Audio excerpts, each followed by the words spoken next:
Subscribe करें परिष्कार college YouTube channel को और साथ ही बेल आइकन पर क्लिक जरूर करें, जिससे हमारे सभी वीडियोस नोटिफिकेशन सबसे पहले आप तक पहुंचे।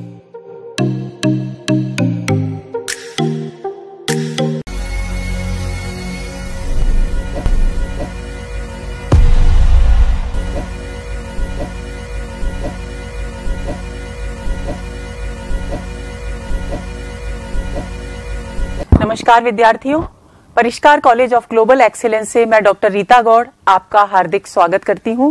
बच्चों, 2020-21 सत्र की हिंदी साहित्य की ये हमारी पहली कक्षा है। आप अभी अभी स्कूल से 12वीं पास करके आए हैं। कॉलेज की दुनिया आपके लिए बिल्कुल नई है, लेकिन कोविड-19 के चलते आप प्रत्यक्ष कक्षाओं में नहीं जा पा रहे, वहां नहीं पढ़ पा रहे, ये सुविधा आपको अभी नहीं मिल पा रही। लेकिन कोई बात नहीं, इस मंच से हम पूरी कोशिश करेंगे कि आपको वही आनंद दे सकें जो आप प्रत्यक्ष कक्षाओं में कॉलेज आकर के लेते। तो बिल्कुल घबराएं नहीं, लगन से पढ़ें, पुस्तकें खरीदें और अपनी पढ़ाई शुरू कर दें। बच्चों, इससे पहले कि हम अपनी कक्षा शुरू करें, मैं आपको बता दूं कि आपके हिंदी साहित्य के 2 पेपर होंगे और जिस कक्षा को हम आज शुरू करने जा रहे हैं, ये प्रथम वर्ष हिंदी साहित्य की सेकंड पेपर की द्वितीय प्रश्न पत्र की कक्षा है और हमारे इस प्रश्न पत्र का नाम है कहानी और गद्य की अन्य विधाएं। बच्चों, आपको नाम से ही समझ में आ रहा होगा कि सेकंड पेपर में यानी द्वितीय प्रश्न पत्र में हम कहानी और गद्य की अन्य विधाओं पर चर्चा करने वाले हैं। तो फर्स्ट पेपर में, प्रथम प्रश्न पत्र में हम क्या पढ़ेंगे? हम पद्य पढ़ेंगे यानी काव्य पढ़ेंगे। तो तीनों साल बच्चों आपके हिंदी साहित्य के 2 पेपर होंगे, जिनमें से पहला पेपर हमेशा आपका पद्य का होगा, काव्य का होगा, और दूसरा पेपर हमेशा आपका गद्य का होगा। तो फर्स्ट ईयर में, प्रथम वर्ष में, ये हमारा सेकंड पेपर जिसका शीर्षक है कहानी और गद्य की अन्य विधाएं। आइए शुरू करते हैं आज की कक्षा और बिल्कुल मन लगाकर पढ़ना शुरू कीजिए। जल्दी से जल्दी पुस्तकें खरीदिए। बच्चों, ये परिष्कार वर्ल्ड का यूट्यूब चैनल है, इसको सब्सक्राइब कीजिए क्योंकि जितनी भी प्रतियोगी परीक्षाओं से संबंधित जानकारी है वो आपको इसी चैनल पर मिलेगी। और हाँ, सब्सक्राइब करने के बाद बेल आइकन पर क्लिक करना मत भूलिए। और इसके बाद ये परिष्कार कॉलेज का यूट्यूब चैनल है। बच्चों, आपको अगर बीए, बीकॉम, बीएससी से संबंधित किसी भी तरह की जानकारी चाहिए, कोई भी पढ़ाई करनी है, तो ये पूरे कोर्स आपको यहां पर उपलब्ध होंगे। तो इसको भी सब्सक्राइब करिए और अपने मित्रों के साथ शेयर करिए, जिससे कि ज्यादा से ज्यादा विद्यार्थी इसका लाभ उठा सकें। और हाँ, यहां भी बेल आइकन पर क्लिक करना बिल्कुल मत भूलिए। चलिए शुरू करते हैं आज की कक्षा। तो कक्षा शुरू करने से पहले बच्चों हमें यह पता होना चाहिए कि हमारा पाठ्यक्रम क्या है, यानी हमारा सिलेबस क्या है। तो आपका जो ये पाठ्यक्रम है हिंदी साहित्य के सेकंड पेपर का, यानी पेपर का नाम क्या है? कहानी और गद्य की अन्य विधाएं, से बिल्कुल अपने ध्यान में रख लीजिए, मस्तिष्क में बिठा लीजिए। इसमें हम 3 खंडों में पाठ्यक्रम को पढ़ेंगे, अ, ब और स। खंड अ में बच्चों ये 10 कहानियां हमारे कोर्स में है। चंद्रधर शर्मा गुलेरी की उसने कहा था, प्रेमचंद की नमक का दरोगा, जयशंकर प्रसाद की मधुआ, जैनेन्द्र की पाजेब, यशपाल की खच्चर और आदमी, निर्मल वर्मा की पिक्चर पोस्टकार्ड, मोहन राकेश की मलबे का मालिक, मन्नू भंडारी की सजा, शेखर जोशी की दाजिव और रांगे राघव की गदल। बच्चों, ये जो 10 कहानियां आपके पाठ्यक्रम में हैं, इनमें से आपको प्रश्न पत्र में जब आप राजस्थान यूनिवर्सिटी की परीक्षा देंगे तो उस समय आपको व्याख्याएं करनी पड़ेंगी। कितनी व्याख्याएं करनी पड़ेंगी? 2 व्याख्याएं। यानी आपके पेपर में 4 व्याख्याएं कहानियों में से आएंगी, जिनमें से आपको 2 व्याख्याएं करनी है। यानी विकल्प है आपके पास, अथवा होगा बीच में। 4 व्याख्याओं में से कोई सी 2 व्याख्याएं आपको करनी है और एक व्याख्या बच्चों 9 नंबर की होगी, यानी 18 नंबर की व्याख्याएं आपको केवल और केवल इन 10 कहानियों में से मिलेंगी।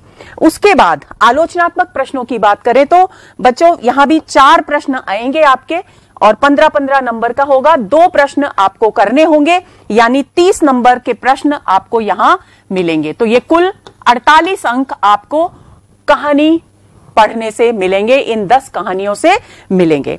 चलिए आगे समझते हैं पाठ्यक्रम को।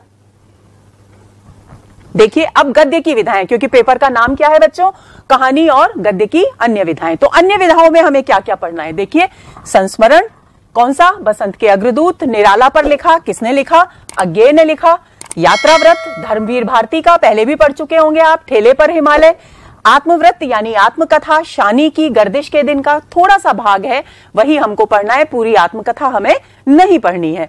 रेखा चित्र महादेवी वर्मा का सोना, ये भी आप पहले पढ़ चुके होंगे। रिपोर्टाज रांगे राघव का अदम्य जीवन, व्यंग्य हरिशंकर परसाई का ठिठुरता हुआ गणतंत्र। ये 6 विधाएं बच्चों हमें पढ़नी है और इन 6 विधाओं में भी हमें 4 व्याख्याएं मिलेंगी, जिसमें से हमें 2 करनी है और एक व्याख्या 9 नंबर की होगी, यानी व्याख्याएं कुल 18 नंबर की यहां भी मिलेंगी। और वही 4 में से 2 प्रश्न आपको यहां करने हैं।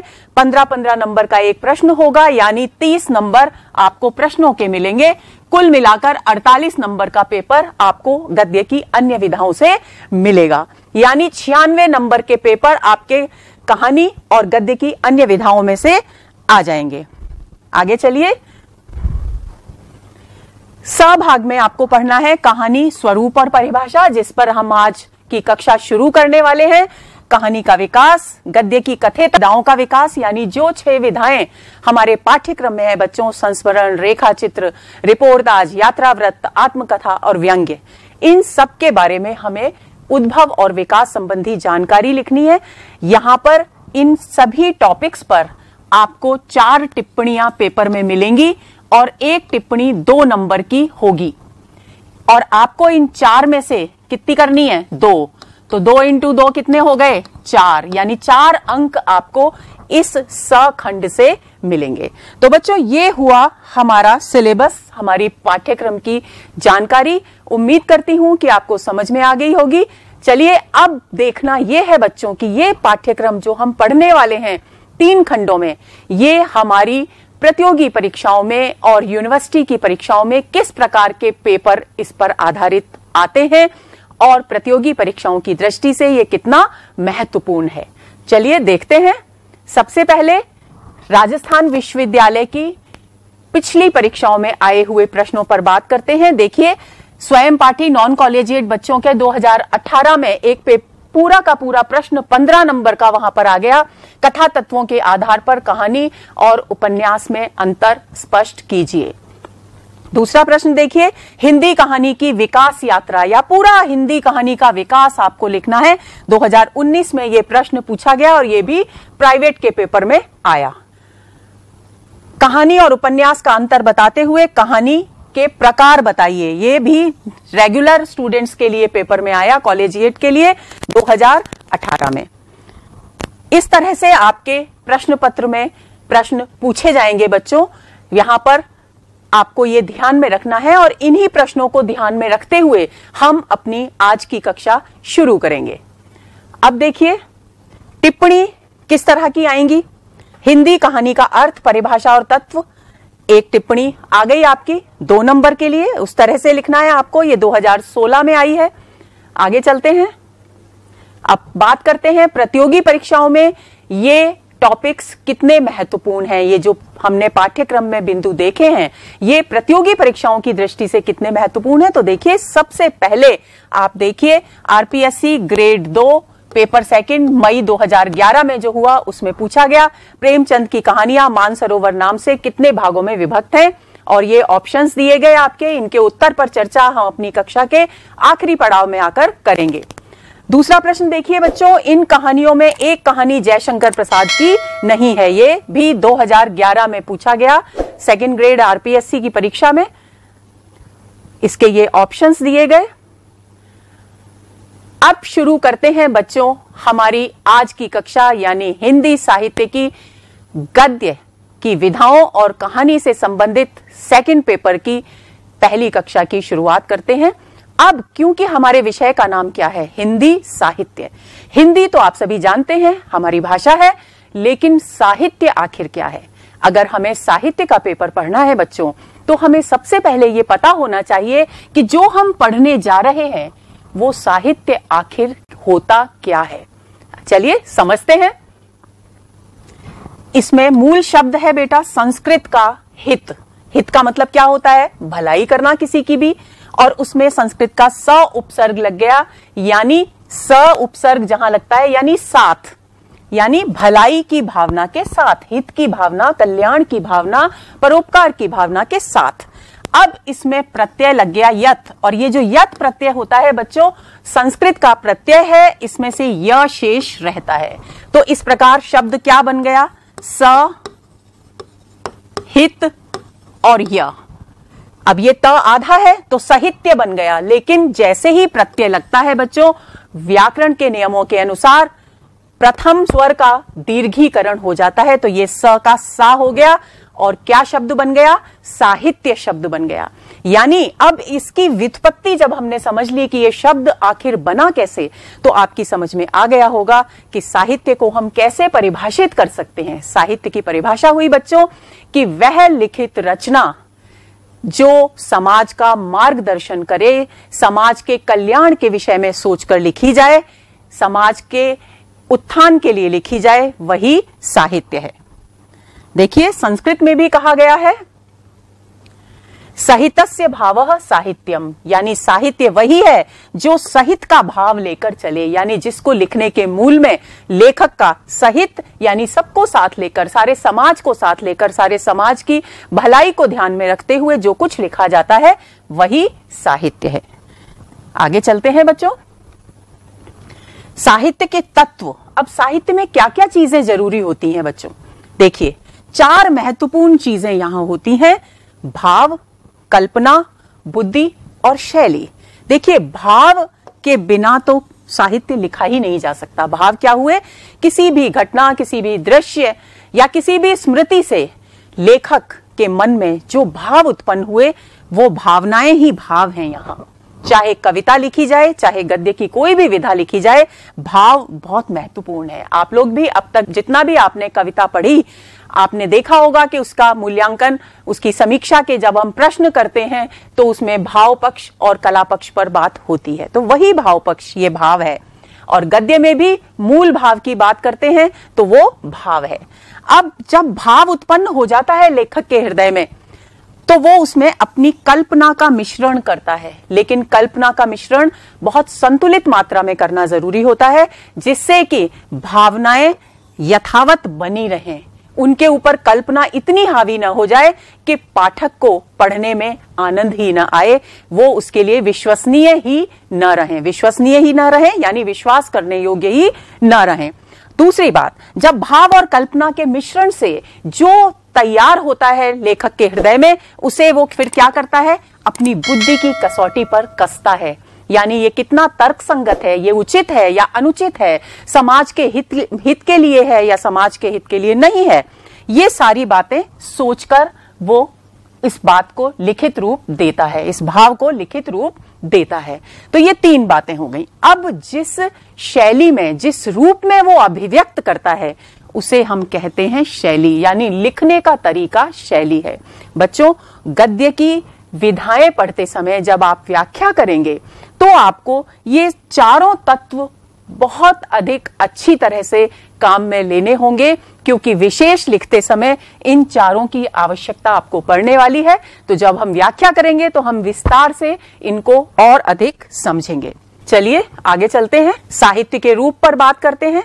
देखिए सबसे पहले साहित्य के, संस्कृत साहित्य से ही साहित्य के 3 रूप माने गए हैं बच्चों। सबसे पहला गद्य रूप। गद्य रूप क्या है? जिसमें गण मात्रा न हो। गण मात्रा क्या है?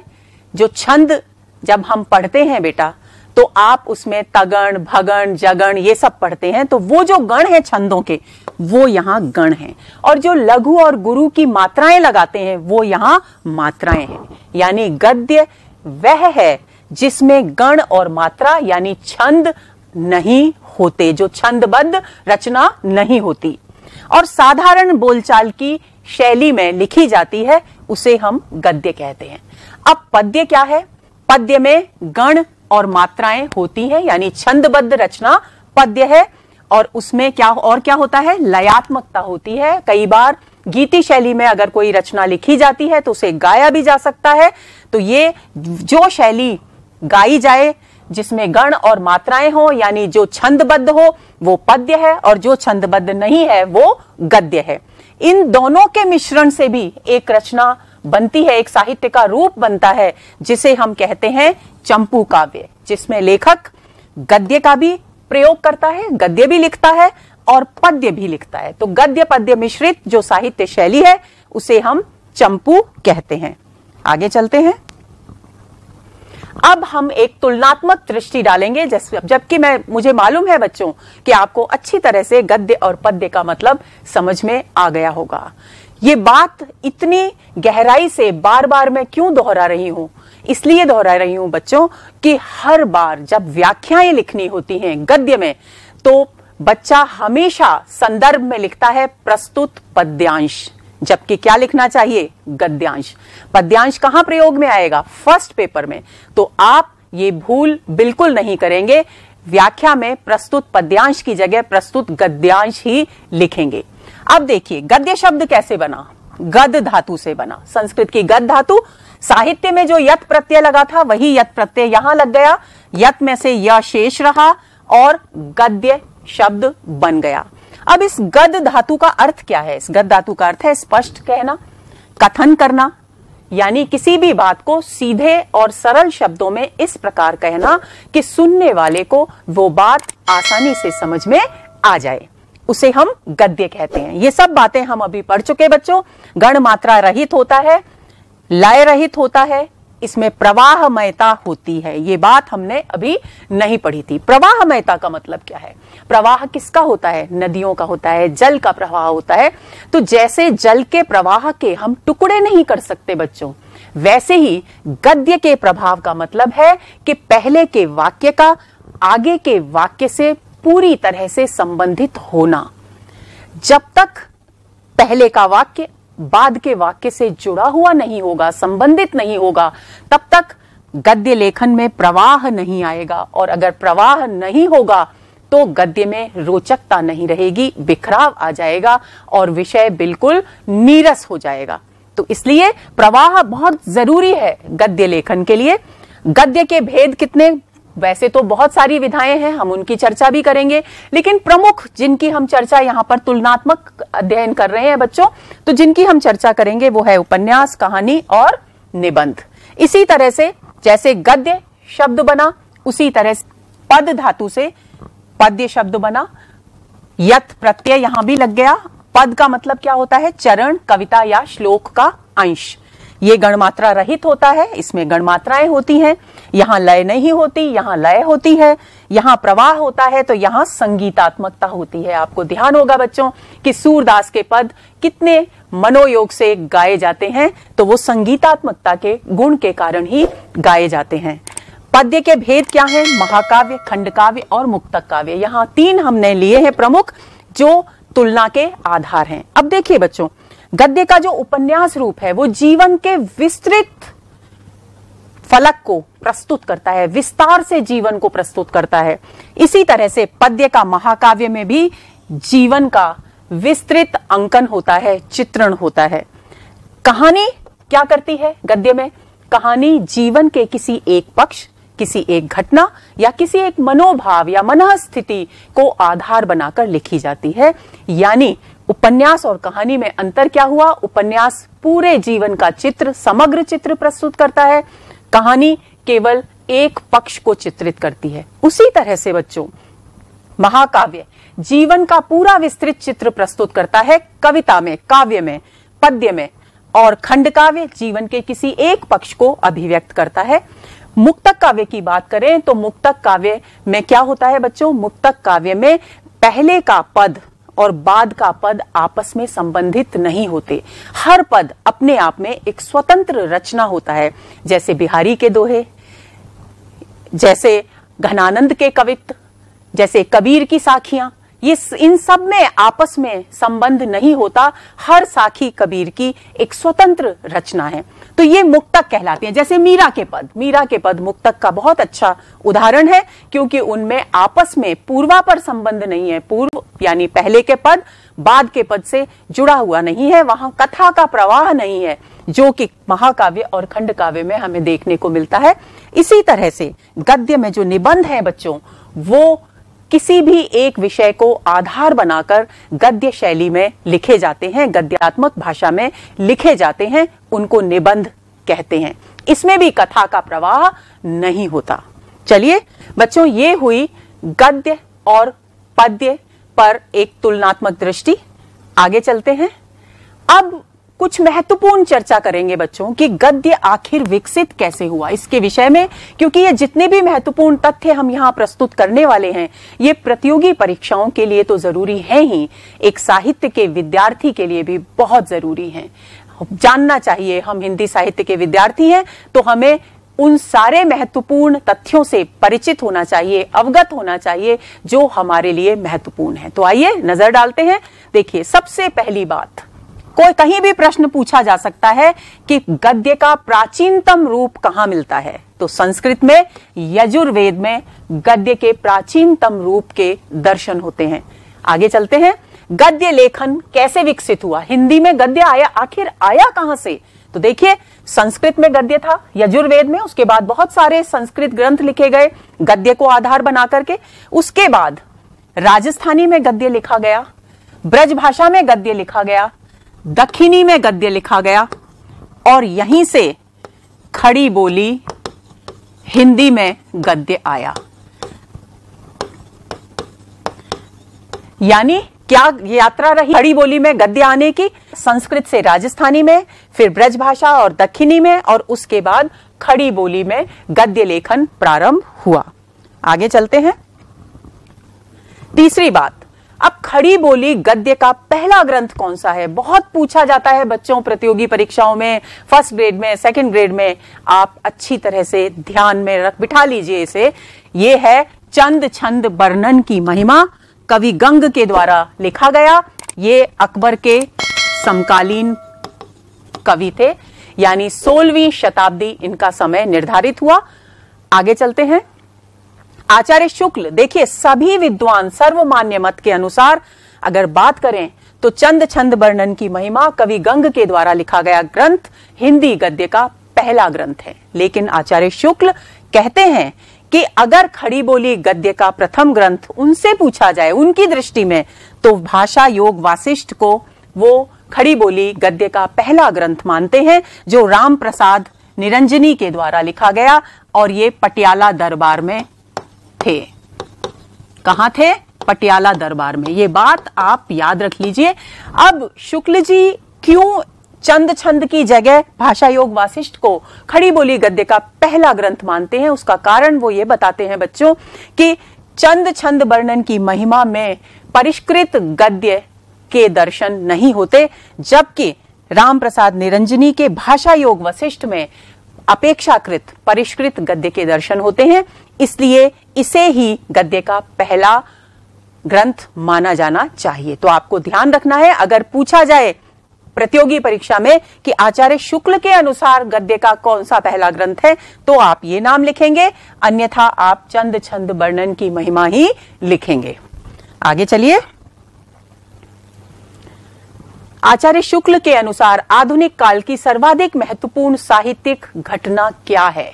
गद्य का आविर्भाव। वो ये मानते हैं कि साहित्य का जितने विविध रूपों में आधुनिक काल में विकास हुआ, वो इसीलिए हो सका क्योंकि इस समय गद्य लेखन उदित हो चुका था, विकसित हो चुका था। आगे चलिए। आचार्य शुक्ल के अनुसार वर्तमान हिंदी गद्य के प्रवर्तक कौन है? भारतेंदु हरिश्चंद्र। आप ये सारे तथ्यों को रट लेंगे बच्चों, भूलेंगे नहीं, किसी तरह का कोई कंफ्यूजन नहीं होना चाहिए। चलिए आगे चलते हैं। अभ्यास प्रश्न, जितना हमने पढ़ा है बच्चों उस पर छोटे छोटे प्रश्न आपको दिए गए हैं, जिससे कि साथ ही साथ आपकी स्मृति में ये सब अच्छी तरह से बैठ जाए, आपको बिल्कुल भी भ्रम नहीं हो, कंफ्यूजन नहीं हो। तो आइए देखते हैं प्रश्न और उत्तर की चर्चा करते हैं। पहला प्रश्न देखिए, गद्य लेखन के प्राचीनतम रूप के दर्शन किस ग्रंथ में होते हैं? अभी हमने पढ़ा बच्चों, आपके सामने 4 विकल्प हैं, यजुर्वेद, अथर्ववेद, कौटिल्य का अर्थशास्त्र और विष्णु धर्मोत्तर पुराण। दूसरा प्रश्न देखिए, गद धातु का अर्थ है, 4 विकल्प हैं आपके सामने, गाना, लिखना, सुनना या फिर स्पष्ट करना। तीसरा प्रश्न देखिए बच्चों, पद धातु का अर्थ है गीत, कविता या श्लोक का अंग, सुनना या चलना। तो आइए इनके उत्तरों की जांच करते हैं। उम्मीद करती हूं कि आपने अब तक सही उत्तर छांट लिए होंगे, क्योंकि अभी अभी हमने पढ़ा है और आपकी स्मृति में ये सारे उत्तर ताजा हैं। देखिए, पहले का उत्तर यजुर्वेद, हमने पढ़ा था कि यजुर्वेद में प्राचीनतम गद्य के दर्शन होते हैं। गद धातु का अर्थ है स्पष्ट करना, हमने पढ़ा था। पद धातु का अर्थ है बी, कविता या श्लोक का अंग। चलिए आगे चलते हैं। अब बात करते हैं हिंदी गद्य की प्रमुख विधाओं की। बच्चों, तो आपको यह ध्यान रखना है कि गद्य में जितनी भी विधाएं विकसित हुई, उनमें से कुछ विधाएं तो ऐसी थी जो संस्कृत से हिंदी ने विरासत के रूप में ग्रहण की, और कुछ विधाएं ऐसी थीं 18वीं 19वीं शताब्दी कहना चाहिए, 18वीं 19वीं शताब्दी में अंग्रेजी साहित्य या यूरोपीय साहित्य के प्रभाव के फलस्वरूप हिंदी में आई। तो चलिए देखते हैं कौन कौन सी रचनाएं हैं। 2 भागों में इनको विभाजित किया गया गद्य की विधाओं को। परंपरागत, जो हमने संस्कृत साहित्य से विरासत के रूप में प्राप्त की, वे विधाएं परंपरागत विधाएं हैं। और नवीन विधाएं कौन सी हैं? जो पश्चिमी साहित्य के प्रभाव से, यानी यूरोप के साहित्य के प्रभाव से हमने ग्रहण की। परंपरागत विधाएं कौन सी हैं? नाटक, उपन्यास, कहानी और निबंध। ये सभी परंपरागत हैं, क्योंकि संस्कृत में नाटक, उपन्यास, कहानी और निबंध बहुत अधिक मात्रा में लिखे गए और परंपरा के रूप में हमने इन्हें ग्रहण किया। किससे? संस्कृत साहित्य से। लेकिन आपको एक बात और ध्यान में रखनी है बच्चों, कि ये परंपरागत रूप से ये विधाएं हमें मिलती जरूर हैं, लेकिन जब हिंदी में इन विधाओं को स्वीकार किया गया, इन पर लेखन शुरू किया गया, तो पश्चिमी साहित्य के प्रभाव को भी संस्कृत के साथ मिला दिया गया। यानी संस्कृत से हमने विरासत में ये परंपरागत विधाएं ऐसे के ऐसे ही नहीं ले ली, बल्कि समय के अनुसार जो आवश्यक बदलाव थे, जो हमने पश्चिमी साहित्य से सीखे, अंग्रेजी साहित्य से सीखे, उनका भी हमने प्रभाव इसमें ग्रहण किया। आगे चलिए, नवीन विधाएं देखिए। संस्मरण, रेखाचित्र, डायरी, फीचर, जीवनी, आत्मकथा, रिपोर्टाज, यात्रावृत्त, पत्र लेखन और साक्षात्कार। आप सब जानते हैं, पढ़ चुके हैं, संस्मरण स्मृति पर आधारित गद्य की विधा है। रेखाचित्र एक ऐसी विधा है जैसे चित्रकार रेखाओं के माध्यम से चित्र प्रस्तुत करता है, वैसे ही बच्चों इसमें लेखक शब्दों की रेखाओं के माध्यम से एक शब्द चित्र प्रस्तुत करता है। डायरी, जिसमें कोई भी लेखक दिनांक, वार, समय, स्थान सब कुछ उल्लिखित करते हुए अपने दैनिक जीवन की अनुभूतियों को, घटनाओं को अभिव्यक्त करता है, उसे डायरी कहते हैं। फीचर पत्रकारिता से संबंधित होता है बच्चों। फीचर में बच्चों कोई भी लेखक प्रमुख घटनाओं को इतने रोचक तरीके से प्रस्तुत करता है कि श्रोता मंत्रमुग्ध भी हो जाए, आनंदित भी हो, लेकिन तथ्य भी सुरक्षित रह सके। जीवनी, किसी भी महान व्यक्ति, साहित्यकार, राजनीतिज्ञ, किसी की भी जीवनी जब कोई दूसरा व्यक्ति लिखता है उसके पूरे जीवन को, तो उसे हम जीवनी कहते हैं। जीवनी हमेशा बच्चों ध्यान में रखेंगे कि किसी अन्य व्यक्ति के द्वारा ही लिखी जाती है। आत्मकथा, कोई भी व्यक्ति अगर स्वयं अपने जीवन की बेबाक अभिव्यक्ति करता है, खुलासा कर देता है अपने जीवन के हर पक्ष का, उसे हम आत्मकथा कहते हैं। आत्मकथा और जीवनी में अंतर क्या हुआ? जीवनी किसी अन्य व्यक्ति के द्वारा लिखी जाती है और आत्मकथा व्यक्ति स्वयं अपने जीवन को आधार बना करके लिखता है। रिपोर्टाज, ये भी पत्रकारिता से संबंधित है। इसमें रिपोर्ट से बना है बच्चों ये शब्द, और इसकी विस्तार से हम आगे गद्य की विधाओं में चर्चा करेंगे, क्योंकि यह हमारे पाठ्यक्रम में भी है। रिपोर्ट जैसे युद्ध के मैदान में, अकाल पीड़ित क्षेत्र में, या कहीं बाढ़ से पीड़ित किसी क्षेत्र में जाकर अगर कोई लेखक आंखों देखा हाल बहुत रोचक शैली में प्रस्तुत करता है, जिसमें सारे आंकड़े भी आ जाएं और रोचकता भी बनी रहे, उसे हम रिपोर्टाज कहते हैं। रिपोर्ट का साहित्यिक रूप रिपोर्टाज है, ऐसा हम कह सकते हैं। यात्राव्रत यात्रा से संबंधित होता है। पत्र लेखन आप जानते ही हैं। साक्षात्कार जब कोई व्यक्ति किसी दूसरे व्यक्ति का किसी विषय पर आधारित प्रश्न पूछ करके उससे उत्तर लेता है, उनके विचारों को जानने की कोशिश करता है, तो उसे हम साक्षात्कार कहते हैं। ये बात भी आप अच्छी तरह से जानते हैं। आगे चलते हैं। अब बच्चों, हमारा विषय क्या है, हमारे पेपर का नाम क्या है? कहानी और गद्य की अन्य विधाएं। और सबसे पहले हमारे पाठ्यक्रम में है कहानी विधा, तो हम कहानियों पर ही बात शुरू करेंगे। तो हमें ये जान लेना चाहिए कि उपन्यास भी कथात्मक विधा है और कहानी भी कथात्मक विधा है। तो उपन्यास और कहानी, प्रश्न भी पूछा जाता है परीक्षाओं में, तो उसका तुलनात्मक दृष्टि से एक विश्लेषण करना हमारे लिए जरूरी हो जाता है। तो आइए देखते हैं। उपन्यास वृहद आकार का होता है, यानी बड़े आकार का होता है। क्यों? क्योंकि उसमें जीवन का विस्तृत चित्र प्रस्तुत किया जाता है। इसकी अपेक्षा कहानी का आकार लघु होता है, छोटे आकार की कहानी होती है। दोनों ही गद्यात्मक रचनाएं हैं, दोनों ही गद्य में लिखी जाती हैं। और कहानी में जीवन के किसी एक पक्ष का चित्रण है। ध्यान देंगे, बड़ा आकार, लघु आकार, छोटा आकार, जीवन का विस्तृत चित्र यानी समग्र जीवन को अभिव्यक्त करता है। जिस किसी भी पात्र से संबंधित है उपन्यास, उसके समग्र जीवन को उठाता है, लेकिन कहानी केवल उसके जीवन के, पात्र के जीवन के एक पक्ष को उठाती है। घटनाएं बहुत अधिक होती हैं, क्योंकि जीवन का विस्तृत चित्रण है, तो किसी एक घटना से तो बच्चों चलेगा नहीं। तो ऐसी स्थिति में घटनाएं बहुलता यानी बहुत अधिक मात्रा में घटनाएं होती हैं।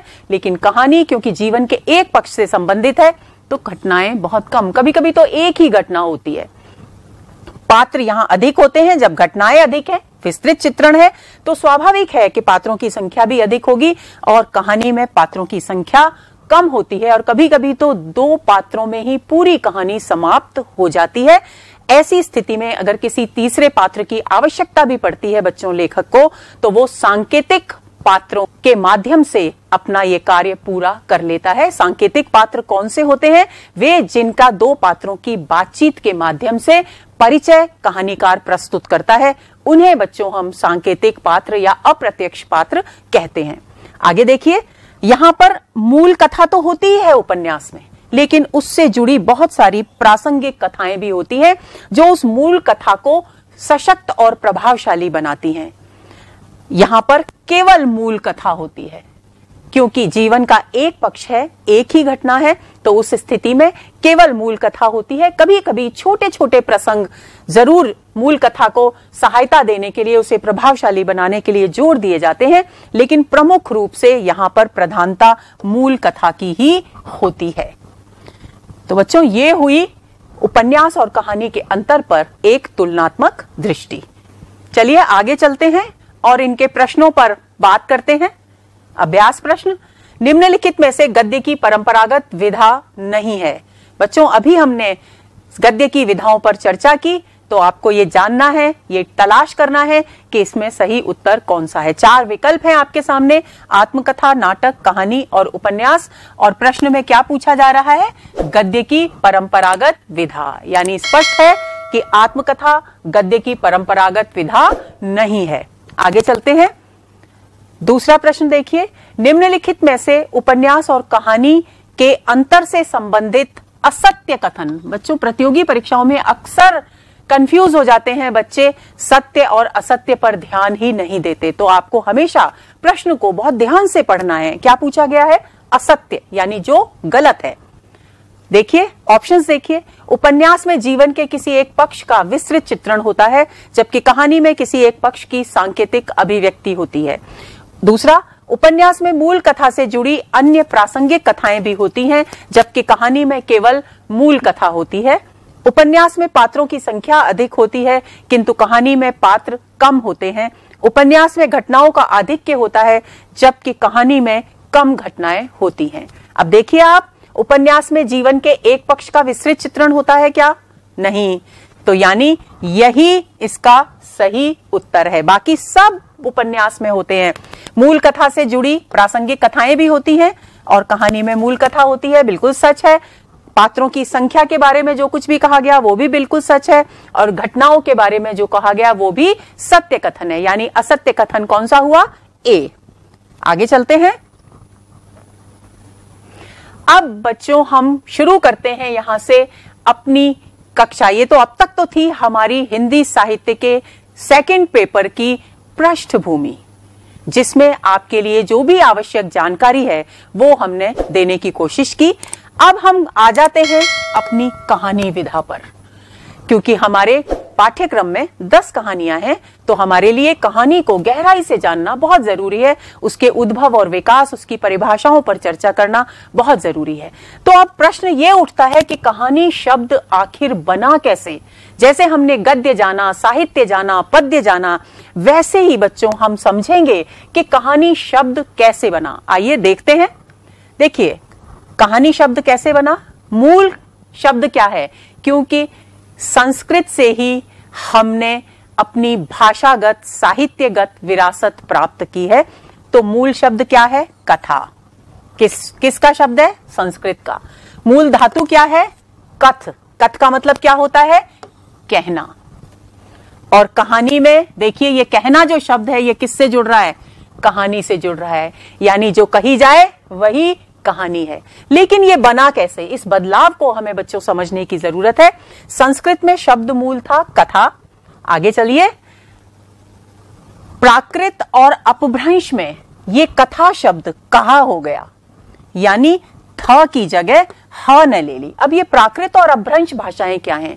बच्चों, भाषा के विकास की जब हम बात करते हैं तो हमारी खड़ी बोली हिंदी कैसे विकसित हुई, उसके विकास क्रम में सबसे पहले संस्कृत आती है, फिर पाली, प्राकृत, अपभ्रंश,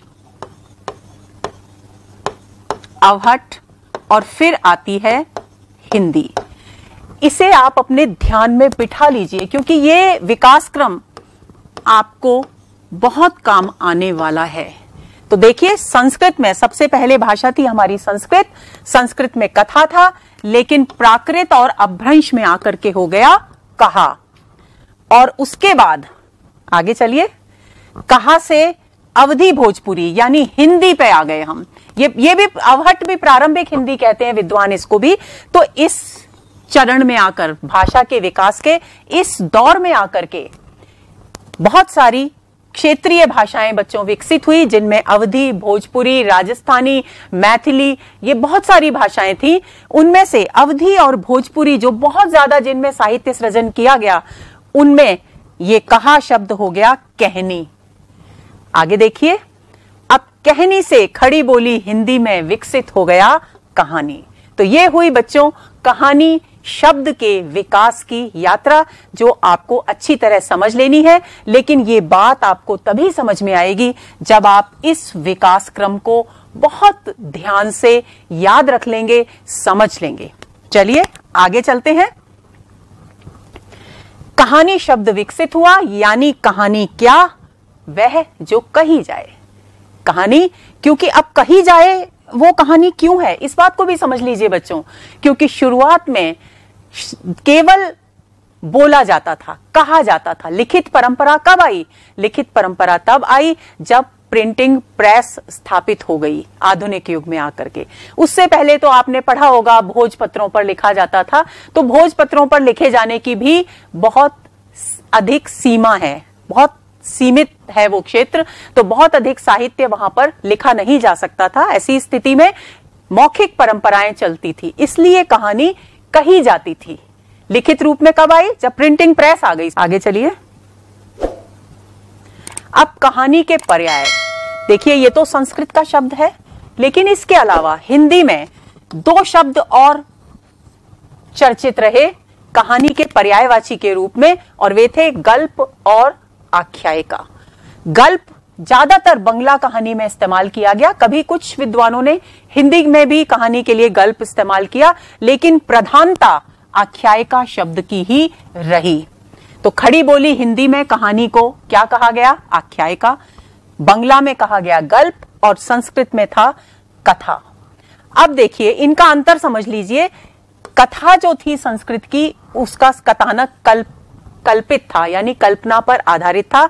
आख्यायिका का कथानक जो था वो ख्यात यानी प्रसिद्ध या फिर किसी बहुत इतिहास प्रसिद्ध घटना पर आधारित था, चरित्र पर आधारित था। ये समयानुक्रम में निबद्ध घटना श्रृंखला थी, यानी संस्कृत में जो कथा लिखी गई वो किसी निश्चित समय में घटित घटनाओं का एक क्रमबद्ध विवरण थी। लेकिन आख्यायिका में जो घटनाएं प्रस्तुत की गई बच्चों, उनमें कार्य कारण का संबंध था, यानी पहले की घटना बाद की घटना से पूरी तरह से जुड़ी हुई थी। इसमें किस्सा गो प्रवृत्ति थी। किस्सा गो प्रवृत्ति क्या होती है? किस्सा सुनाने की जो शैली होती है उसको साहित्यिक भाषा में बच्चों किस्सा गो प्रवृत्ति कहते हैं। लेकिन यहां अनुभवजन्य कथा थी, यानी जो साहित्यकार लेखक अनुभव कर रहा था उसी अनुभव से उत्पन्न कथा को वो साहित्य में आख्यायिका के नाम से प्रस्तुत कर रहा था। चलिए आगे चलते हैं। देखिए, कथा का मूल रूप कहने सुनने का, जो बात मैंने अभी आपसे चर्चा की, जो प्रिंटिंग प्रेस गोवा भारत में 16वीं शताब्दी 1557 में गोवा के आविष्कार के बाद लिखने पढ़ने का भी हो गया, यानी पहली प्रिंटिंग प्रेस 1557 में गोवा में स्थापित हुई, यानी 16वीं शताब्दी। और 16वीं शताब्दी से 19वीं शताब्दी तक आते आते ये प्रिंटिंग प्रेस पूरे भारत में अच्छी तरह से सुलभ हो गई और साहित्य बहुत अधिक मात्रा में छपने लगा, यानी समाचार पत्र आदि भी छापे जाने लगे, पत्रिकाएं भी छपने लगी। उसके बाद ये कहानी जो कहने वाली थी वो अब लिखित रूप में हमारे सामने आ गई। आगे चलिए। अब कहानी के विषय में कुछ महत्वपूर्ण तथ्य, गद्य के विषय में महत्वपूर्ण तथ्य हमने जाने थे, अब कहानी के विषय में कुछ महत्वपूर्ण बातें जो आपको पता होनी चाहिए। बच्चों, मैंने आपको बताया था कि कहानी हालांकि एक परंपरागत विधा है, लेकिन जब 19वीं शताब्दी में हमने इस कहानी को खड़ी बोली हिंदी में लिखना शुरू किया तो हमने इसके परंपरागत स्वरूप में कुछ परिवर्तन किया, और वो परिवर्तन आया अंग्रेजी की शॉर्ट स्टोरी के कारण। अंग्रेजी में उस समय लिखी जा रही थी शॉर्ट स्टोरी, और उस शॉर्ट स्टोरी का प्रभाव हिंदी में कहानी पर पड़ा, और उन्होंने संस्कृत और शॉर्ट स्टोरी के प्रभाव को मिला करके हिंदी में कहानी लिखनी शुरू की, और इसके लिए आख्यायिका शब्द का प्रयोग किया गया। ये भी आपको पता है, हम चर्चा कर चुके हैं।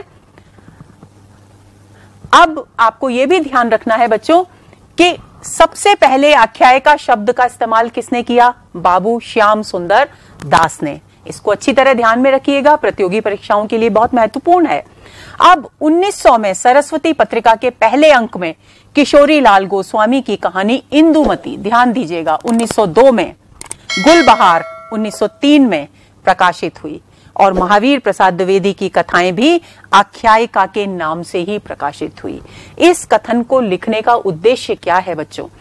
इससे हम ये बताना चाहते हैं आपको कि शुरुआत में, क्योंकि कहानी शब्द प्रचलन में नहीं है, आजकल हम जिसे कहानी कहते हैं, शुरुआत में जब हिंदी में कहानी लिखनी शुरू की गई तो उसे क्या कहा जाता था? आख्यायिका। तो उसका उदाहरण दे रहे हैं कि इंदुमती कहानी जब छपी सरस्वती पत्रिका में और गुलबहार छपी तो इनके लिए कहानी शब्द प्रयोग में नहीं लाया गया, बल्कि आख्यायिका शब्द प्रयोग में लाया गया, और स्वयं महावीर प्रसाद द्विवेदी ने भी अपनी कहानियों को आख्यायिका के नाम से ही सरस्वती पत्रिका में प्रकाशित किया। आगे चलते हैं। अब कहानी शब्द का सबसे पहले इस्तेमाल किसने किया, यह भी पता होना चाहिए। 1908 में सोजे वतन प्रेमचंद का वो कहानी संग्रह बच्चों, जिसको अंग्रेजों ने जला दिया था, प्रेमचंद पर यह आरोप लगाकर कि वे इन कहानियों के माध्यम से भारतवासियों को भड़काने की कोशिश कर रहे हैं। तो ये उर्दू में लिखा गया था, इसलिए यहां पर नाम क्या है? नवाब राय। आपको यह भी ध्यान दिला दूं बच्चों में कि प्रेमचंद का मूल नाम धनपत राय था। उर्दू में उन्होंने लिखना शुरू किया और वे नवाब राय के नाम से लिखते थे, और हिंदी में उन्होंने लिखना शुरू किया प्रेमचंद के नाम से। तो सोजे वतन कहानी संग्रह उन्होंने मूल रूप से उर्दू में लिखा था, इसलिए लेखक का नाम क्या था? नवाब राय। तो इसकी जब भूमिका लिखी उन्होंने 1908 में, तो उन्होंने शॉर्ट स्टोरी के अर्थ में कहानी शब्द का प्रयोग किया। यहां पर सबसे पहला कहानी शब्द का प्रयोग करने वाले विद्वान है प्रेमचंद। किंतु वे भी यहां भूमिका में तो उन्होंने कहानी शब्द का प्रयोग कर दिया, लेकिन वास्तव में वे भी अधिकतर आख्यायिका और गल्प जैसे शब्दों का ही प्रयोग करते रहे। आगे बच्चों जब हम प्रेमचंद की कहानी से संबंधित परिभाषा पढ़ेंगे तो आपको इसका प्रमाण मिल जाएगा। आगे चलते हैं।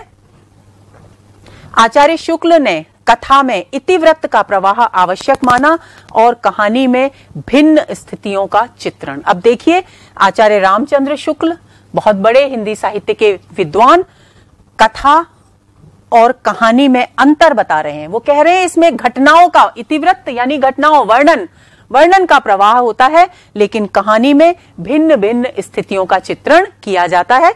इस दृष्टि से वो कथा और कहानी को अलग अलग करने की कोशिश करते हैं। आगे चलते हैं।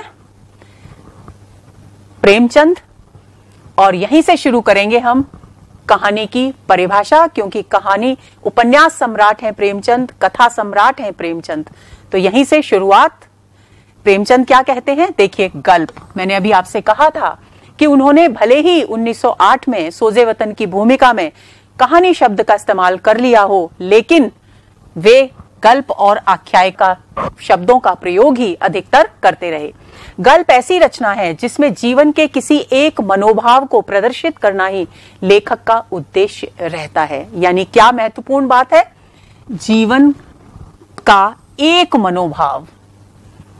आगे चलिए। उसके चरित्र, उसकी शैली, उसका कथा विन्यास सब उस एक ही भाव की पुष्टि करते हैं। यानी कहानी जिस उद्देश्य को लेकर लिखी जा रही है, उसके चरित्र भी उसी के अनुसार होते हैं, उसका लिखने का तरीका भी उसी के अनुसार होता है, उस कहानी का गठन भी उसी के अनुसार होता है।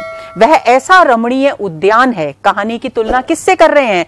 रमणीय यानी सुंदर, उद्यान यानी बगीचे से, जिसमें एक ही पौधे का माधुर्य अपने समुन्नत रूप में दृष्टिगोचर होता है।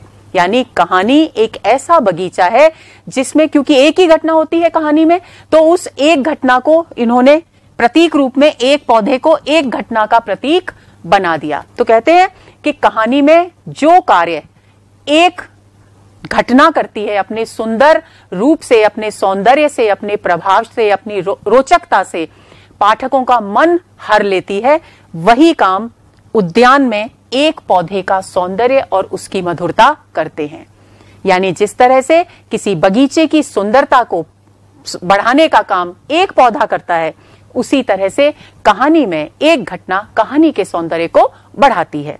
तो यहां पर क्या महत्वपूर्ण बात हुई? सबसे ज्यादा जीवन के किसी एक मनोभाव को प्रदर्शित करना और चरित्र, शैली और कथा विन्यास का उसी के अनुसार होना और उसमें मधुरता यानी सौंदर्य भी होना।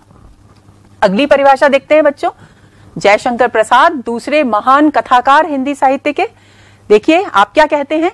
आख्यायिका। देखिए उन्होंने गल्प शब्द का प्रयोग किया और आप प्रयोग कर रहे हैं आख्यायिका। आख्यायिका में सौंदर्य की झलक का रस है। वहां पर जीवन की घटनाएं महत्वपूर्ण है, जीवन का एक मनोभाव महत्वपूर्ण है, और यहां सौंदर्य की झलक महत्वपूर्ण है। यानी सुंदरता होनी चाहिए, पाठक को प्रभावित करने की क्षमता कहानी में होनी चाहिए। उदाहरण दे रहे हैं इस कथन की पुष्टि के लिए। यानी ये कहानी की बच्चों सौंदर्य परक व्याख्या है। मान लीजिए आप किसी तेज सवारी से चले जा रहे हैं, रास्ते में एक गोल मटोल शिशु खेल रहा है, उसकी सुंदरता की झलक मिलने पर भी सवारी आगे चली जाती है। क्या मतलब हुआ? यानी हम किसी एक सवारी से जा रहे हैं और रास्ते में हम देखते हैं कि एक बहुत ही प्यारा सुंदर सा स्वस्थ गोल मटोल बालक खेल रहा है और उसकी सुंदरता हमारा मन मोह लेती है। जबकि हम चलती हुई सवारी में से उसे देखते हैं तो केवल उसकी एक झलक ही हम देख पाते हैं, लेकिन वो एक झलक की सुंदरता ही हमारे हृदय पर अपनी अमिट छाप छोड़ देती है। वही चीज कहानी में होती है कि हम एक घटना का सौंदर्य हमें इतना प्रभावित कर लेता है कि हम उस कहानी को भूल नहीं पाते और वो कहानी हमेशा के लिए हमारे मनस पटल पर, हमारे हृदय पर अंकित हो जाती है। देखिए, उसकी छोटी सी झलक ही इतनी होती है कि उसकी स्थायी रेखा आपके अंतरपट यानी हृदय पर अंकित हो जाती है। यही काम कहानी भी करती है। अगली परिभाषा देखते हैं बच्चों। बाबू श्याम सुंदर दास, आख्यायिका एक निश्चित लक्ष्य या प्रभाव को लेकर लिखा गया नाटकीय आख्यान है। यानी एक निश्चित लक्ष्य होना चाहिए कहानी का। दूसरी बात, उसमें नाटकीयता होनी चाहिए। नाटकीयता कब आती है बच्चों? जब कहानी में संवादों का प्रयोग होता है, और जब संवादों का प्रयोग होता है तो कहानी रोचक बन जाती है और तेजी से आगे बढ़ने लगती है। तो दो चीजें इन्होंने महत्वपूर्ण मानी। एक तो उद्देश्य होना चाहिए कहानी का, दूसरी नाटकीयता होनी चाहिए, यानी संवादों के प्रयोग से उसे रोचक बनाने का प्रयत्न किया जाना चाहिए। चलिए अब देखते हैं कि इन तीनों परिभाषाओं की तुलना किस तरीके से की जा सकती है। देखिए, प्रेमचंद क्या कह रहे हैं? मानव जीवन की अभिव्यक्ति है, एक मनोभाव की अभिव्यक्ति, हमने पढ़ा था। प्रसाद कह रहे हैं आख्यायिका का मतलब है प्रभावशाली अभिव्यक्ति, यानी इनके लिए सौंदर्य अधिक महत्वपूर्ण है। श्याम सुंदर दास कह रहे हैं सोद्देश्य होना चाहिए और नाटकीय होना चाहिए। तो इन तीनों परिभाषाओं को, हर परिभाषा में किसी एक अलग बिंदु को महत्वपूर्ण माना गया है। प्रेमचंद मानव जीवन के किसी एक मनोभाव को महत्वपूर्ण मानते हैं, प्रसाद उसके प्रभावशाली अभिव्यक्ति को महत्वपूर्ण मानते हैं, और श्याम सुंदर दास मानते हैं कि कहानी का सोद्देश्य होना और उसमें नाटकीयता होना बहुत जरूरी है। तो इन तीनों परिभाषाओं को अगर मिला दिया जाए बच्चों, तो कहानी क्या हुई? कहानी मानव जीवन की विभिन्न स्थितियों, मनोभावों का सोद्देश्य एवं प्रभावशाली चित्रण करने वाली गद्य की विधा है। उम्मीद करती हूं आपको कहानी का अर्थ अच्छी तरह से समझ में आ गया होगा। आगे चलते हैं, अभ्यास प्रश्नों की बात करते हैं। प्रारंभिक दौर में बंगला में कहानी के लिए कौन सा शब्द प्रयोग में लाया गया? देखिए, 4 विकल्प हैं आपके सामने, कथा, गल्प, आख्यायिका और कहा। आपको अच्छी तरह से याद होगा कि बंगला में कहानी के लिए गल्प शब्द इस्तेमाल किया गया। दूसरा प्रश्न देखिए, सर्वप्रथम किस विद्वान ने अंग्रेजी की शॉर्ट स्टोरी विधा के लिए आख्यायिका शब्द का प्रयोग किया? ऑप्शंस देखिए बच्चों, प्रेमचंद ने, आचार्य शुक्ल ने, लल्लू लाल ने, या फिर श्याम सुंदर दास ने। जी हाँ, बिल्कुल ठीक पकड़ा आपने। बाबू श्याम सुंदर दास ने सबसे पहले शॉर्ट स्टोरी के लिए आख्यायिका शब्द का इस्तेमाल किया। शॉर्ट स्टोरी के लिए कहानी शब्द का सर्वप्रथम प्रयोग करने वाले विद्वान कौन हैं? ये भी मुझे मालूम है, आप अच्छी तरह से बता पाएंगे। श्याम सुंदर दास, राजा शिव प्रसाद सितारे हिंद, प्रेमचंद या फिर आचार्य रामचंद्र शुक्ल।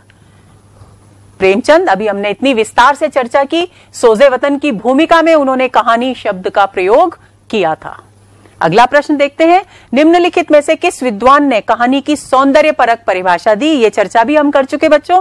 प्रेमचंद ने, जयशंकर प्रसाद ने, बाबू गुलाब राय ने, या फिर श्याम सुंदर दास ने? तो बिल्कुल जयशंकर प्रसाद इसका सही उत्तर है।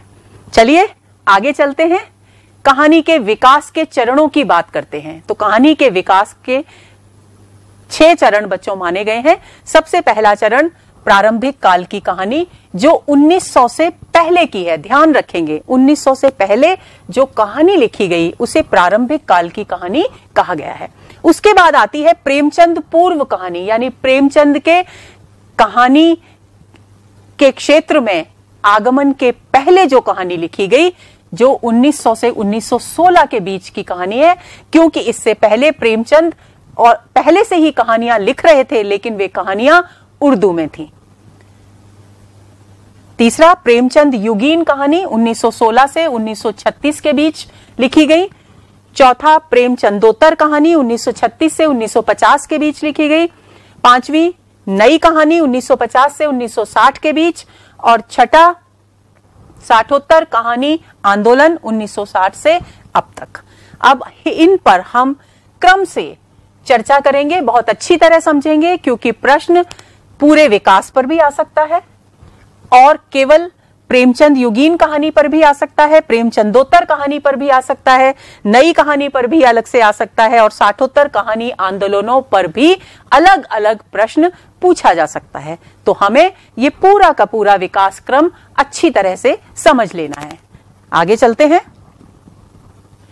सबसे पहले प्रारंभिक काल की कहानी। प्रारंभिक काल की कहानी कौन सी है बच्चों? जो 1900 ईस्वी से पहले लिखी गई। कैसी कहानियां लिखी गई इस समय? क्योंकि इस समय तक कहानी अपनी संघर्ष की स्थिति में थी, यानी अपने स्वरूप को निर्धारित करने की कोशिश कर रही थी, स्वरूप ग्रहण करने की कोशिश कर रही थी। तो इसलिए यहां पर प्रमुख रूप से अनुदित यानी दूसरी भाषाओं की कहानियों के हिंदी अनुवाद को अनुदित कहते हैं और रूपांतरित कहानियां ही प्रमुख रूप से लिखी गई। यानी अंग्रेजी में मान लीजिए कोई कहानी लिखी गई है, उसको थोड़ा सा उसका रूप बदल करके हिंदी में लिख दिया गया, वो कहानी तो कहलाती है रूपांतरित कहानी। अनुदित कहानी जो अंग्रेजी भाषा की कहानी को जैसी वो है उसी रूप में हिंदी भाषा में बदल कर लिख दिया जाए, परिवर्तित करके लिख दिया जाए, उसे हम कहते हैं अनुदित कहानी। तो दो प्रकार की कहानियां प्रारंभिक काल में लिखी गई, कौन कौन सी? अनुदित और रूपांतरित। आगे चलते हैं। सदल मिश्र एक हिंदी के विद्वान जो हिंदी के विकास के 4 महत्वपूर्ण स्तंभों में अपना स्थान रखते हैं, उन्होंने एक कहानी लिखी नासिकेतोपाख्यान, जो कि रूपांतरित कहानी है। कैसी कहानी है? रूपांतरित कहानी है। नासिकेतोपाख्यान में उपनिषद की नचिकेता का जो प्रसंग है, जो यमराज से मिलने जाता है नचिकेता, उसको उन्होंने थोड़ा सा परिवर्तित करके यहां प्रस्तुत किया और लल्लू लाल ने बेताल पच्चीसी को अनुदित करके लिखा। तो इस प्रकार से ये प्रमुख कहानियां हैं जो इस समय लिखी गई। बेताल पच्चीसी अनुदित कहानी लेखन का प्रमाण है और नासिकेतोपाख्यान रूपांतरित कहानी लेखन का प्रमाण है। ये बात ध्यान में रखेंगे बच्चों कि इस समय मौलिक कहानियां बहुत कम लिखी गई। रानी केतकी की कहानी इस समय की एक बहुत ही महत्वपूर्ण कहानी, बहुत लंबे समय तक इसे हिंदी की पहली कहानी के रूप में जाना जाता रहा, परंतु अब स्थितियां बिल्कुल बदल चुकी हैं। इंशाअल्लाह खां के द्वारा लिखी गई, 1803 में प्रकाशित हुई। राजा भोज का सपना राजा शिव प्रसाद सितारे हिंद 1853 में लिखी। इन कहानियों का रचना विधान आधुनिक कहानी जैसा नहीं है, यानी 1900 से पहले जो भी कहानियां लिखी गई बेटा, वो आज के कहानी के स्वरूप से पूरी तरह से भिन्न हैं, अलग हैं।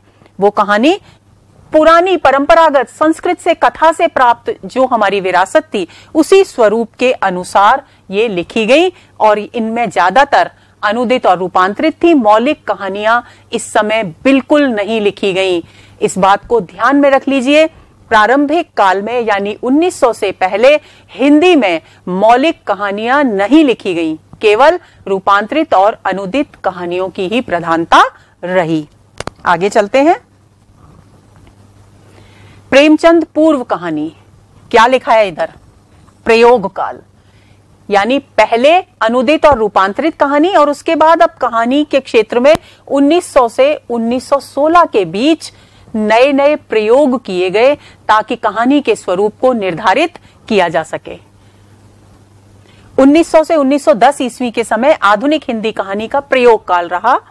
हिंदी में आधुनिक कहानी लेखन का वास्तविक आरंभ सरस्वती 1900 में और सुदर्शन पत्रिकाओं के माध्यम से हुआ। ये हिंदी की दो विख्यात पत्रिकाएं हैं बच्चों, जिनके माध्यम से कहानियां प्रकाशित होनी शुरू हुई और हिंदी कहानी धीरे धीरे अपना निश्चित रूप प्राप्त करने की कोशिश की ओर बढ़ने लगी। आगे चलिए। कहानियों का विषय प्रेम, नीति और उपदेश, इनसे ही जुड़ा रहा। कहानीकार और कहानियां इस युग के कौन कौन से हैं? देखिए बच्चों, इस बात को ध्यान में रखना है आपको कि प्रेम, नीति और उपदेश यानी केवल शिक्षाप्रद कहानियां लिखने पर जोर दिया गया। जीवन की वास्तविकताओं से जुड़ी कहानियां इस समय नहीं हैं, ये बात आप ध्यान में रखिएगा। माधव प्रसाद मिश्र की मन की चंचलता 1902 में लिखी गई। किशोरी लाल गोस्वामी इंदुमती, जिसकी चर्चा हम कर चुके, 1900 में लिखी गई। गुलबहार 1902 में, प्रणयिनी परिणय 1887 में। वृंदावन लाल वर्मा ने लिखी 1909 में राखी बंध भाई। विश्वंभर नाथ शर्मा कौशिक रक्षाबंधन 1913 में प्रकाशित हुई। चंद्रधर शर्मा गुलेरी ने 3 कहानियां लिखी, सुखमय जीवन 1911, बुद्धू का कांटा और उसने कहा था 1915। उनकी कीर्ति का आधार है बच्चों ये कहानी जो आपके पाठ्यक्रम में भी है, उसने कहा था 1915 में प्रकाशित हुई। आगे चलते हैं। हिंदी की पहली कहानी विविध मत, यानी अब प्रश्न ये उठता है कि आखिर हिंदी की पहली कहानी किसे माना जाए। देखिए अलग अलग मत है विद्वानों के। डॉक्टर बच्चन सिंह एक विद्वान है, वो कहते हैं कि किशोरी लाल गोस्वामी की प्रणयिनी परिणय जो 1887 में प्रकाशित हुई, इसे हिंदी की पहली कहानी माना जाना चाहिए। श्री कृष्णलाल एक अन्य विद्वान, वे कहते हैं कि नहीं, प्रणयिनी परिणय को नहीं माना जाना चाहिए क्योंकि वो कहानी के निश्चित रूप में गठित नहीं है। किशोरी लाल गोस्वामी की ही इंदुमती को माना जाना चाहिए जो कि 1900 ईस्वी में प्रकाशित हुई। श्री देवी प्रसाद शर्मा कहते हैं कि माधव प्रसाद सप्रे की कहानी एक टोकरी भर मिट्टी 1901 में प्रकाशित हुई, इसे हिंदी की पहली कहानी माना जाना चाहिए। श्री लक्ष्मी नारायण लाल कहते हैं कि रामचंद्र शुक्ल के द्वारा लिखी गई 11 वर्ष का समय 1903 में प्रकाशित हुई और इसे हिंदी की पहली कहानी माना जाना चाहिए। आगे देखते हैं आचार्य रामचंद्र शुक्ल का मत क्या है। बंग महिला की दुलाई वाली को हिंदी की पहली कहानी माना जाना चाहिए। देखिए बच्चों, यहां पर एक बहुत ही महत्वपूर्ण जानकारी आपको ध्यान में रखनी है। ये बंग महिला के नाम से जो लिखने वाली महिला थी, उनका मूल नाम था राजेंद्र बाला घोष। ये बंगाल की थी और बंगाल में जिस समय 1907 में इन्होंने कहानी लिखी दुलाई वाली, उस समय बंगाल बहुत अधिक रूढ़ियों और अंधविश्वासों में डूबा हुआ था। स्त्रियों की स्थिति बहुत खराब थी, उन्हें पढ़ने की आजादी बिल्कुल भी नहीं थी। तो उस वातावरण में बंग महिला ने कहानी लेखन का काम शुरू किया, तो उनके लिए नामुमकिन था ये कि वे अपने वास्तविक नाम से कहानी को लिखती। इसलिए उन्होंने नाम धारण किया बंग महिला और उनकी सभी कहानियां बंग महिला के नाम से ही प्रकाशित हुई। बहुत लंबे समय के बाद हमको ये जानकारी मिली कि बंग महिला के नाम से लिखने वाली महिला का वास्तविक नाम राजेंद्र बाला घोष है। तो ये तथ्य आपको ध्यान में रखना है। आगे चलते हैं। राजेंद्र यादव कहते हैं चंद्रधर शर्मा गुलेरी की, उसने कहा था, जिसकी चर्चा अभी हमने की, हमारे कोर्स में भी है, 1915, इसे हिंदी की पहली कहानी माना जाना चाहिए। अब देखिए बात करते हैं, तो इंदुमती को क्यों पहली कहानी नहीं माना जा सकता? क्योंकि उस पर शेक्सपियर की द टेम्पेस्ट कहानी का प्रभाव है, उसका अनुवाद प्रतीत होती है, यानी ये मौलिक कहानी नहीं है। तो बाकी सब कहानियां बहुत बाद की लिखी हुई हैं, ये 1900 की है और बाकी जो कहानियां हैं 1907, 1915, ये सब बाद की कहानियां हैं। हालांकि ये बहुत अच्छी एक से एक मौलिक कहानियां हैं, लेकिन फिर भी इनसे पहले एक कहानी प्रकाशित हुई जो अपनी मौलिकता और अपने अद्भुत स्वरूप के कारण बेहद प्रभावशाली साबित हुई। नई खोजों के अनुसार 1901 में छत्तीसगढ़ पत्रिका में प्रकाशित माधवराव सप्रे की एक टोकरी भर मिट्टी को हिंदी की सर्वप्रथम मौलिक कहानी माना गया है। सर्वप्रथम मौलिक कहानी आप ध्यान में रख लीजिए। हिंदी की पहली कहानी कौन सी है? माधवराव सप्रे द्वारा लिखित एक टोकरी भर मिट्टी 1901 में छत्तीसगढ़ पत्रिका में प्रकाशित हुई। अभ्यास प्रश्नों पर आते हैं बच्चों। हिंदी कहानी के विकास क्रम में प्रारंभिक काल में किस प्रकार की कहानियां नहीं लिखी गईं? मौलिक, अनुदित, रूपांतरित और पौराणिक प्रसंगों पर आधारित। मौलिक कहानियां नहीं लिखी गई, मैंने अभी आपको बताया था। दूसरा प्रश्न, हिंदी में आधुनिक कहानी लेखन का वास्तविक आरंभ किस पत्रिका से माना जाता है? 4 ऑप्शन है बच्चों आपके सामने, इंदु, रूपाभ, सरस्वती या फिर प्रजाहितेशी। निश्चित रूप से सरस्वती पत्रिका, अभी हमने चर्चा की थी, सरस्वती पत्रिका से ही आधुनिक हिंदी कहानी लेखन का वास्तविक आरंभ माना जाता है। आगे चलिए। सर्वमान्य मत के अनुसार हिंदी की पहली कहानी किसको माना गया है? एक टोकरी भर मिट्टी, इंदुमती, दुलाई वाली और उसने कहा था। तो एक टोकरी भर मिट्टी को हिंदी की पहली कहानी माना गया है। माधवराव सप्रे के द्वारा लिखी गई और छत्तीसगढ़ पत्रिका में प्रकाशित हुई। इंदुमती कहानी के लेखक कौन है? आचार्य शुक्ल, किशोरीलाल गोस्वामी, चंद्रधर शर्मा गुलेरी या फिर बंग महिला? किशोरीलाल गोस्वामी ने लिखी इंदुमती कहानी। आगे चलिए, प्रेमचंद युगीन कहानी। कहां आ गए हैं हम? प्रेमचंद युग पर आ गए हैं, 1916 से 1936 के बीच। चलते हैं। कहानी ने इस युग में आकर बच्चों सबसे महत्वपूर्ण परिवर्तन कहानी के विकास में क्या आया? कहानी ने निश्चित स्वरूप धारण किया। इससे पहले तो प्रयोग काल था। उससे पहले तो अपने स्वरूप को निर्धारित करने की कोशिश कर रही थी कहानी, और केवल अनुदित और रूपांतरित कहानियां ही लिखी जा रही थी। इससे पहले के युग में यानी प्रेमचंद पूर्व युग में मौलिक कहानियां लिखी गईं, लेकिन उनका स्वरूप निश्चित नहीं हो सका था। यहां आकर गद्य की कहानी विधा ने एक निश्चित स्वरूप धारण किया।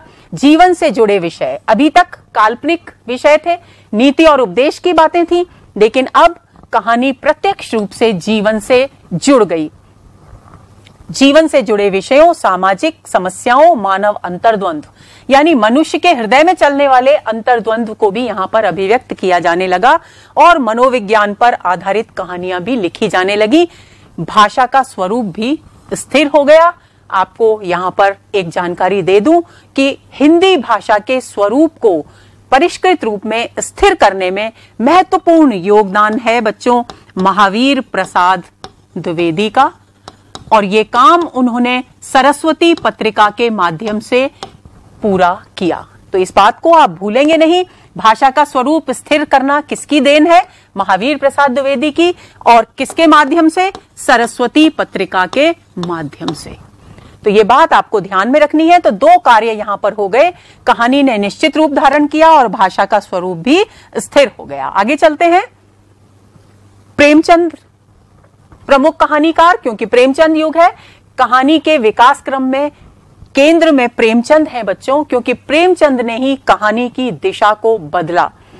इन्होंने 300 से अधिक कहानियां लिखी और मानसरोवर के 8 खंडों में ये कहानियां संकलित हैं। उनकी पहली हिंदी कहानी सौत है। देखिए, आप यहां पर एक और बात स्पष्ट कर दूं कि उनकी पहली उर्दू कहानी है संसार का अनमोल रत्न, लेकिन हिंदी में लिखी गई पहली कहानी है सौत। डॉक्टर नगेंद्र का मत यही है, लेकिन डॉक्टर गणपति चंद्र गुप्त क्या मानते हैं? पंच परमेश्वर को प्रेमचंद की पहली कहानी मानते हैं। सभी विद्वान डॉक्टर नगेंद्र के मत का समर्थन करते हैं, इसलिए सौत को उनकी पहली हिंदी कहानी माना गया है। आगे देखिए, दूसरे कहानीकार जयशंकर प्रसाद, इनकी पहली कहानी ग्राम। ध्यान देंगे, प्रेमचंद की पहली कहानी सौत, प्रसाद की पहली कहानी ग्राम 1911 में इंदु पत्रिका में प्रकाशित हुई। इनके कहानी संग्रह छाया 1912 में, प्रतिध्वनि 1926 में, आकाशद्वीप 1929 में और आंधी 1931, इंद्रजाल 1936 में प्रकाशित हुआ। आगे चलिए, अन्य रचनाकारों के बारे में जानकारी लेते हैं। सुदर्शन, इनकी पहली कहानी हार की जीत, बहुत ही प्रसिद्ध कहानी, हृदय पर अमिट छाप छोड़ देने वाली कहानी है बच्चों। 1920 में सरस्वती पत्रिका में प्रकाशित हुई।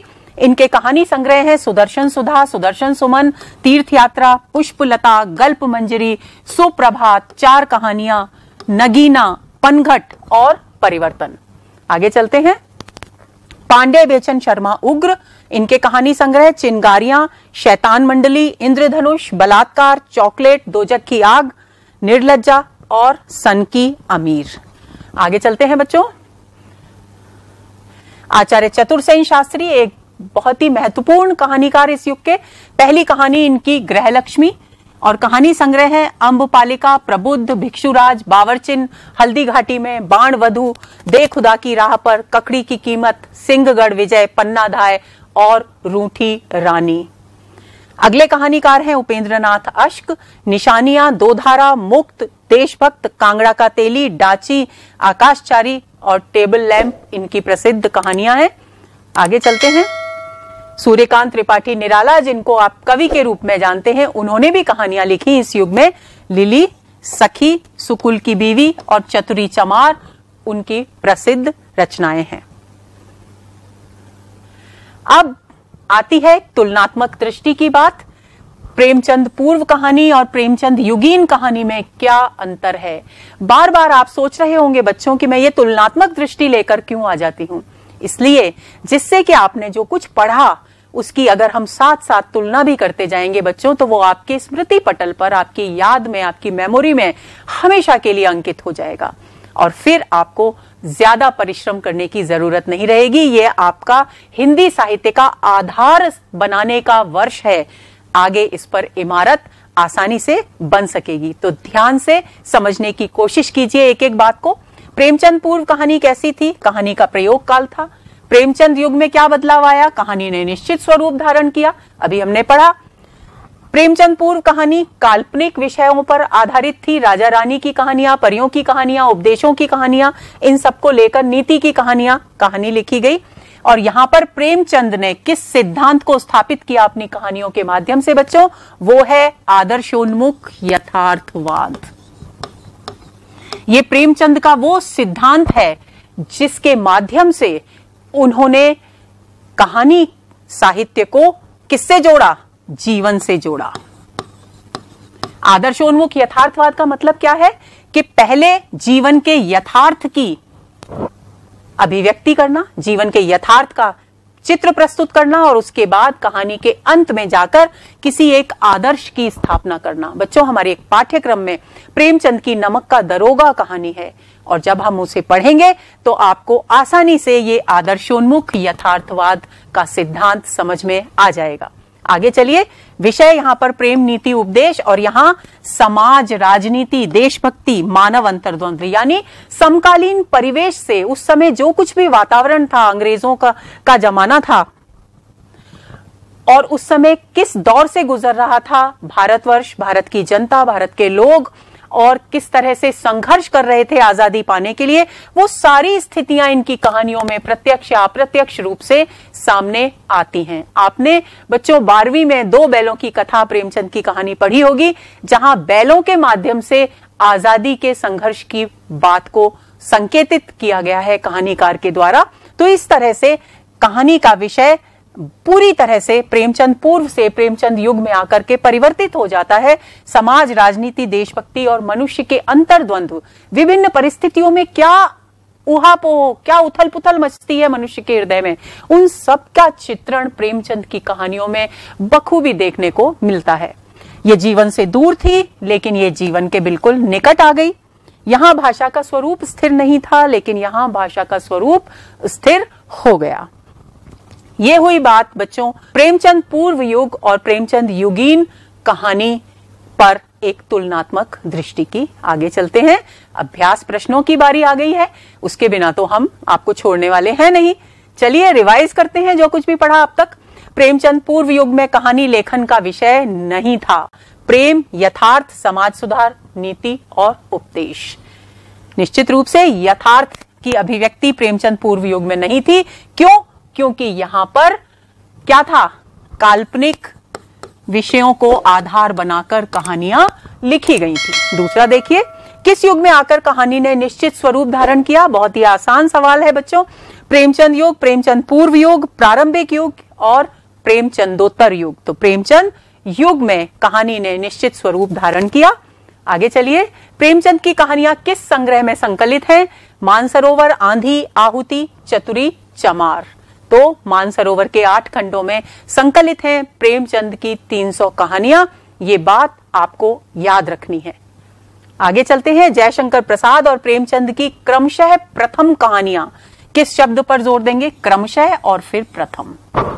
ठीक है, अब देखिए ऑप्शंस। दोजक की आग और पंच परमेश्वर, ग्राम और सौत, ग्राम और आकाशदीप, हार की जीत और सौत। तो कौन सा ऑप्शन सही लग रहा है आपको? जी बिल्कुल ठीक, बी ऑप्शन बिल्कुल सही है। जयशंकर प्रसाद का नाम पहले है तो जयशंकर प्रसाद की कहानी का नाम भी पहले। क्रमशः का मतलब यही होता है बच्चों। तो ग्राम जयशंकर प्रसाद की पहली कहानी जो इंदु पत्रिका में प्रकाशित हुई थी और सौत प्रेमचंद की पहली कहानी। तो इस प्रकार ये बी ऑप्शन सही हुआ। आगे चलते हैं। अब हमने जो अपनी कक्षा की शुरुआत में बच्चों बात की थी प्रतियोगी परीक्षाओं में आए हुए प्रश्नों पर, तो देखिए उनके उत्तरों पर बात करते हैं, क्योंकि वहां हमने उनके उत्तरों की बात नहीं की थी। प्रेमचंद की कहानियां मानसरोवर नाम से कितने भागों में विभक्त हैं? अभी हमने पढ़ लिया बच्चों। आपके लिए देखिए आरपीएससी ग्रेड सेकंड के 2011 के इस प्रश्न का उत्तर देना कितना आसान हो गया है। A 8, B 10, C 6 और D 5। मुझे मालूम है, आपको पता है कि 8 भागों में मानसरोवर प्रकाशित हुआ और प्रेमचंद की सारी कहानियां इन मानसरोवर के 8 भागों में संकलित हैं। दूसरा प्रश्न देखिए, इन कहानियों में से एक कहानी जयशंकर प्रसाद की नहीं है। यह भी आरपीएससी ग्रेड सेकंड 2011 में आया हुआ प्रश्न है बच्चों। बिसाती, आद्रा, पुरस्कार और आकाशदीप। देखिए बच्चों, ये बिसाती जयशंकर प्रसाद की है, पुरस्कार आप पढ़ चुके होंगे जयशंकर प्रसाद की है, आकाशदीप भी जयशंकर प्रसाद की है, लेकिन आर्द्रा कहानी मोहन राकेश की है। तो आपको ध्यान में रखना है और आर्द्रा कहानी इसका उत्तर हुआ। चलिए, संभावित प्रश्न कौन से बनते हैं? साहित्य को परिभाषित करते हुए साहित्य के रूपों का वर्णन कीजिए। अब आपके पास सारा का सारा मैटर है। आप अच्छी तरह से इन प्रश्नों को साथ की साथ लिखकर बच्चों तैयार करते जाइए, ताकि परीक्षा में आप अच्छे से अच्छे अंक प्राप्त कर सकें। दूसरा प्रश्न देखिए, प्रेमचंद पूर्व एवं प्रेमचंद युगीन कहानी पर एक तुलनात्मक टिप्पणी लिखिए। प्रेमचंद युगीन कहानी की विशेषताएं एवं कहानीकारों का परिचय दीजिए। इन तीनों प्रश्नों को आप अच्छी तरह से तैयार कर लीजिए बच्चों। और जैसा कि मैंने शुरुआत में कहा था, ये परिष्कार वर्ल्ड का यूट्यूब चैनल है, इसे सब्सक्राइब कीजिए और अपने मित्रों के साथ शेयर कीजिए। बेल आइकन पर क्लिक करना मत भूलिए। और बच्चों, ये परिष्कार कॉलेज का यूट्यूब चैनल है, जिसके तहत आप आज की कक्षा ले पा रहे हैं। ऐसी ही बहुत सारी उपयोगी, बहुत सारे विषयों की कक्षाएं आपको यहाँ पर मिलेंगी। आप अपनी कॉलेज की पढ़ाई बहुत अच्छे तरीके से कर पाएंगे। इसलिए इसे सब्सक्राइब कीजिए, बेल आइकन पर क्लिक कीजिए और ज्यादा से ज्यादा दोस्तों के साथ इसे शेयर कीजिए। धन्यवाद।